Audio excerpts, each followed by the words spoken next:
Any questions from the entrepreneurs? So let's answer the question.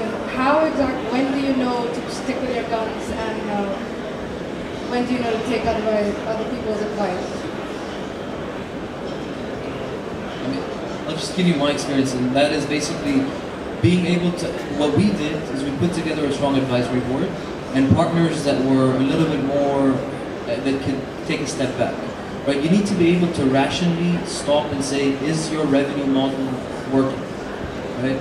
And if it's not, you need to be able to listen to the advice of people who are older, which, I mean, a lot of times we got the same advice for those entire 6 months. A lot of people were telling us, you're done, like it's never gonna work, right? We're like, no, of course it's gonna work, you know, we're just smarter than you, right? And that's like the constant mentality that you think that, you know, you see something in a completely different way than anyone else. And that's good at the start, because if you're innovating, then you are seeing something in a different way than anyone else, right? That's why if other people thought about it the same way, they would have done it. And that's the whole point of innovation. But you have to be able to put together a strong enough advisory board and strong enough a team or partners that can give you that rational, like, other side of the story, right? And also just like taking a step back every so often and saying, is it working? Are the assumptions that I initially made coming true? And that's what I was trying to bring up when I was during my sort of 10 lessons learned, is that really testing your revenue model early and putting together a specific structure before you start your journey, right? Saying, okay, my main assumption is this in the venture. Let me test that out as soon as possible. If that assumption proves to be false, then move, shift, try another assumption, and see does that work or not. But bringing together a very structured approach where you're going step by step, testing, and then taking those answers and going forward from that. And I think that's the way to really go about it. I have a couple of points. Number one, I think it's a very emotional and personal decision. So I don't think there's a handy-dandy like business framework you can use all the time, but there is some emotion involved. Number two, I think you should try to define the drivers and the trends that you're betting on. So for example, let's say you have a t-shirt e-commerce company where you want to sell t-shirts to people. And you can buy t-shirts, you're in Saudi, in Qatar, whatever, you're selling t-shirts online. There are a lot of conditions that need to be in place for that to work. You need, for example, like courier companies like Aramex to be shipping stuff around. Is that something that's well established? You need credit card penetration. You need things like PayPal. You need online penetration, people trusting and doing online purchasing.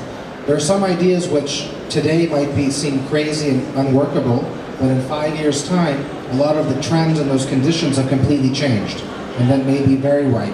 And a lot of times entrepreneurs fail because they're too early, and the factor conditions for their idea are not yet well established. But take the same idea, like for example, Groupon is the fastest growing company in history. There was a company in Europe called Let'sBuyIt.com, which was a group, like a social commerce company in a different iteration in the late 90s, but it didn't really have legs the way Groupon does today, because today people are used to buying online, they're used to like taking risk in that sense of like getting something online.